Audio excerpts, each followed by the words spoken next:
China's real estate crisis isn't over. Thanks to crippling ineptitude and debt, the foundation of China's economy is toppling. No one is safe, and the CCP is panicking. China's economic downfall is like the death scene from Karate Girl.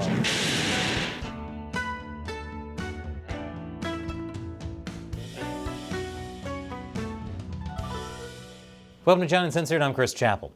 2 years after the spectacular collapse of Evergrande, China's still grappling with the real estate crisis, with real estate companies toppling like dominoes.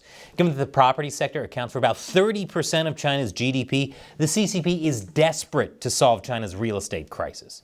I've covered in previous episodes how Chinese developers like Evergrande operated Ponzi-like schemes by continuously selling housing without finishing building them, all while collecting debt in the process. This backfired in a big way in 2021, and things just kept getting worse. Last month, Evergrande filed for bankruptcy in the US and posted that it lost $4.5 billion in the first half of this year. After having its stock suspended for 17 months, it finally resumed trading last month, only to have its shares plunge as much as 87%. The developer is even having a hard time selling off assets to get money to make payments. And it still owes over $340 billion. In the past 2 years, dozens of other developers have similarly defaulted on their financial obligations. But there's one developer that has managed to avoid default: Country Garden. It's the largest developer in all of China, with almost 4 times more housing projects than Evergrande. Country Garden is so big that its boss, Yang Huiyan, was until recently the richest woman in Asia. According to the chief economist at Natixis, Country Garden was considered the darling of real estate developers when Evergrande defaulted on its debt back in late 2021, as it had a much better managed balance sheet. I guess people's idea of better balanced is having only $194 billion in total liabilities, as opposed to Evergrande's $340 billion. Sure, it might be better, but that's like saying a 350-pound man is healthier than a 600-pound one. It's technically true, but I wouldn't exactly recommend being 350 pounds. Despite its debt, Country Garden thought it had escaped the real estate chaos. In its 2023 annual report, it even said China's economy is back on track and will find growth soaring to new heights. They might have jumped the gun just a little bit. Because surprise, surprise, even Country Garden is now at risk of defaulting thanks to its crushing debt. And if it goes down, could the CCP follow? I'll tell you how after the break. Welcome back. When Evergrande collapsed and failed to deliver projects they'd started, people were absolutely shocked. There were protests, and people stopped paying their mortgages, since those houses didn't even exist. Many smaller businesses suffered as well, as did employment rates. Nearly 2 years on, everybody in China is still suffering. But it's starting to look like the worst hasn't even come yet, thanks to Country Garden.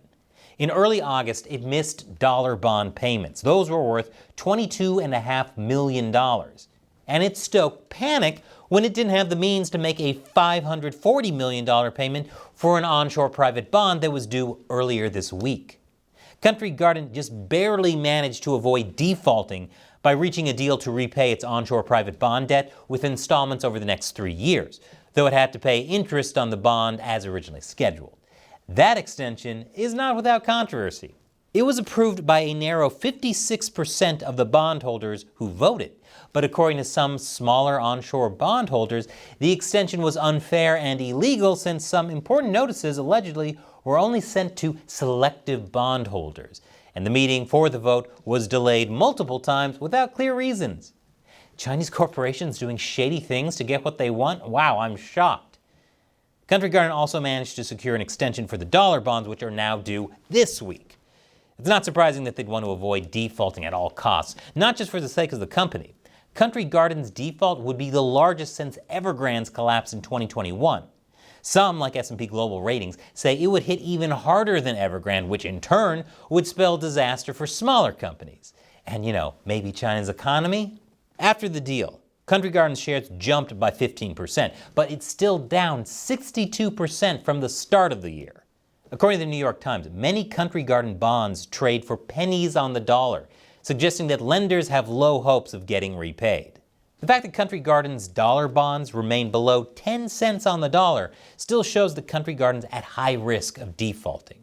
Really, all Country Garden is doing is kicking the can down the road. It still has the equivalent of $15 billion in bonds, bank debt, and other borrowings due within a year, all while having less than $14 billion in cash at hand. On top of that, Country Garden is suffering from its worst financial performance since going public in 2007, losing almost $7 billion in the first half of the year thanks to abysmal sales. Country Garden not only has to think about how it's going to pay for bonds and interest, but also how it's going to pay to finish its buildings.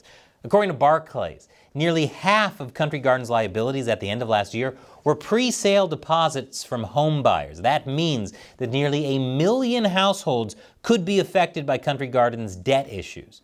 According to Nomura analysts, this also indicates that Country Garden would need to invest 4 times the amount Evergrande has done to ensure project completion and prevent pre-sold homes being undelivered. But Evergrande and Country Garden are merely symptoms of just how bad things are in China. I'll tell you more after the break. Welcome back. China's real estate crisis is coming during a perfect storm of economic crises. Chinese people aren't spending money because of fears of an economic downturn. That helps speed up the economic downturn. But you can't blame them. Youth unemployment is rising to a record high before, they stop reporting it. Stocks are slumping as economic gloom spreads. And foreign investors, usually greedy for Chinese money, are fleeing China's stock markets, which means a lot less money is being pumped into China, so things are very bad. The CCP is desperate to get its economy in shape, starting with the housing market. That's why they're approving guidelines to boost construction of affordable housing, easing mortgage rules, cutting down payments and mortgage rates for first-time home buyers, and more measures are coming. According to Reuters, proposed measures include lifting home purchasing curbs in non-core districts of major cities such as Beijing, Shanghai, and Shenzhen.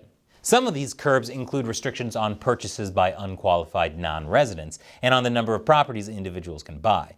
So much for Xi Jinping's houses are for living in, not for speculation. In other words, China's solution to its debt problem is even more debt. While we're at it, why not make the debt even easier to build up? Several Chinese cities announced after guidance from the central bank that first-time buyers could take loans without a credit check. That totally won't backfire. Many are hoping that China's recent policies will help fix the economy, but they're no game changers. According to Bloomberg, reducing mortgage rates would only improve China's GDP by just 0.1 or 0.2%. The CCP is well aware of this, yet all it seems to be willing to do is encourage even more debt. The weight of all that debt piling up will ultimately result in a death as excruciating as the one in Karate Girl.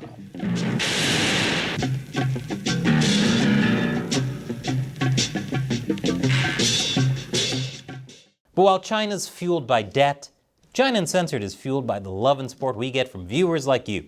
On patreon.com/China Uncensored, all it takes is as little as $1 an episode to help fight the CCP. You'll also get to ask me questions I'll answer on the show. And today's question comes from Philip Matter. Hello! Will you consider posting your videos on X and adding a subscription feature there? I would like to support you on X instead of Patreon, but until then, I will support you here. Smiley face. That's a great question, Philip. I know some people have issues with Patreon, and I totally get that. But I think it would be a mistake for us to start using Twitter or X, whatever it's called these days. The biggest part of our budget to make the show comes from viewer support on Patreon. I'm not kidding when I say China Uncensored wouldn't exist without it. By the way, if you're watching and you like the show, just $1 an episode is all it takes. You can also set a monthly limit. But so why not a subscription on Twitter? Well, we know from a Twitter whistleblower that there was at least one Chinese spy working at the company. Twitter knew and didn't care because they were making big bucks from China. Now, that was before Elon Musk took over, so that might have changed, but Musk is also heavily invested in China. So I really don't feel comfortable having the future of the show dependent on a platform that China has so much sway over. That's why I appreciate you, Philip, and the entire China Uncensored 50 Cent Army support on Patreon. If you want to join the China Uncensored 50 Cent Army, click that orange button. And if you want to know why China's economy is headed into a black hole, click this video. Once again, I'm Chris Chappell. See you next time.